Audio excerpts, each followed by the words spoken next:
Ratusan pengemudi truk menggelar aksi penolakan kebijakan pemerintah terkait overdimension of overloading atau odol. Aksi protes tersebut dilakukan di depan kantor Dinas Perhubungan atau Dishub Jateng. Pendemo berkumpul di depan kantor Dishub Jateng sekira pukul 9 pagi. Aksi tersebut sempat membuat kemacetan, pasalnya berbagai jenis truk terparkir di bahu jalan Siliwangi Kerapiak di kedua arah jalan. Masa demo pengemudi truk tersebut bawa beberapa tuntutan. Tuntutan yang utama yakni meminta pemerintah merevisi Undang-Undang Nomor 23 Tahun 2019 tentang zero odol. Informasi lebih lengkapnya mengenai bagaimana pelaksanaan dari demonstrasi tersebut, kami saat ini sudah tersambung dengan jurnalis dari Tribun Jateng, ada Rezanda Akbar di sana. Silakan laporan Anda, Reza. Iya, terima kasih Firda dan para tribuner. Masa demo pengemudi truk tersebut membawa beberapa tuntutan. Tuntutan yang utama yaitu terkait pemerintah agar merevisi Undang-Undang Nomor 23 Tahun 2019 tentang lalu lintas dan angkutan jalanan pada poin zero odol. Mereka menilai kebijakan itu tidak berpihak kepada para pengemudi truk. Menurut mereka, pengemudi dipaksa untuk membawa muatan yang tidak sesuai dengan biaya operasional. Untuk itu, mereka berdemo dan beraudiensi agar aspirasinya bisa disampaikan oleh Ditlantas Polda Jateng maupun di Sub Jawa Tengah agar nantinya bisa diteruskan ke Kementerian Perhubungan dan Mabes Polri.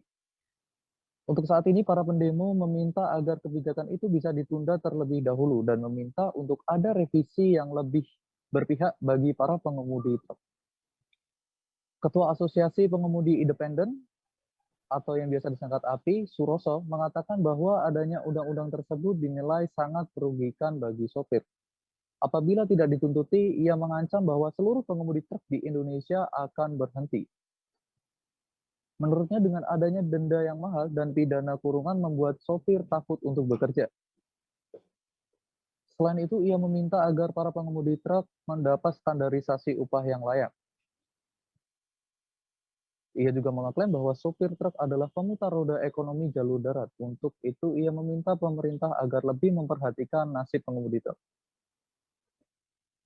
Menurutnya, pengemudi truk di jalan sudah merasa tertindas, apalagi adanya operasi zero odol tersebut menyebabkan pengemudi truk lebih tertindas. Usai adanya audiensi, Dirlantas Polda Jateng Kombes Pol Agus Suryo Nugroho dan Kepala Dinas Perhubungan Jateng Henggar Budi Anggoro menyampaikan beberapa poin dari hasil audiensi, yaitu akan membantu menyampaikan aspirasi dari pengemudi ke Dirjen Perhubungan RI. Sambil menunggu kebijakan dari Dirjen Pusat di Provinsi Jateng tidak akan melakukan penindakan odol. Namun operasi tetap dilaksanakan tetapi sifatnya hanya sosialisasi. Usai menyampaikan poin-poin itu, pukul 12:10 waktu Indonesia Barat, aksi unjuk rasa dari API selesai dan peserta aksi membubarkan diri. Sekian. Baik, terima kasih rekan jurnalis dari Tribun Jateng, Rezanda Akbar atas laporan Anda. Dan tadi Tribuners, Reza juga sudah menghimpun keterangan dari Kepala Dinas Perhubungan Provinsi Jawa Tengah, Henggar Budi Anggoro. Berikut liputannya untuk Anda. Tapi sifatnya bukan penindakan. Yang kita laksanakan adalah nanti kita gunakan untuk momen sosialisasi kepada para pelaku usaha angkutan, dalam hal ini angkutan barang. Jadi harapannya nanti itu kita melakukan sosialisasi terkait dengan overloading dan overdimensi. Namun demikian bukan berarti kita melegalkan kepada semua kendaraan yang melakukan overloading, tetapi kita lakukan pemahaman, penjelasan kepada sopir sehingga kedepannya jangan sampai itu terulang lagi. Karena ini juga kendaraan yang overloading, overdimensi ini di samping membahayakan pada dia sendiri, juga akan membahayakan pada pengguna jalan yang lain. Apalagi misalnya di suatu ketika dia mengalami remblong dan sebagainya, maka orang lain yang akan menjadikan korban. Ini yang sering terjadi. Jadi kondisinya seperti itu. Apalagi tetap kita laksanakan sampai dengan nanti kebijakan dari pemerintah pusat diambil. Seperti itu. Jadi untuk di Jawa Tengah kan sebenarnya sejak tanggal 1 Februari kemarin sudah dilakukan penindakan.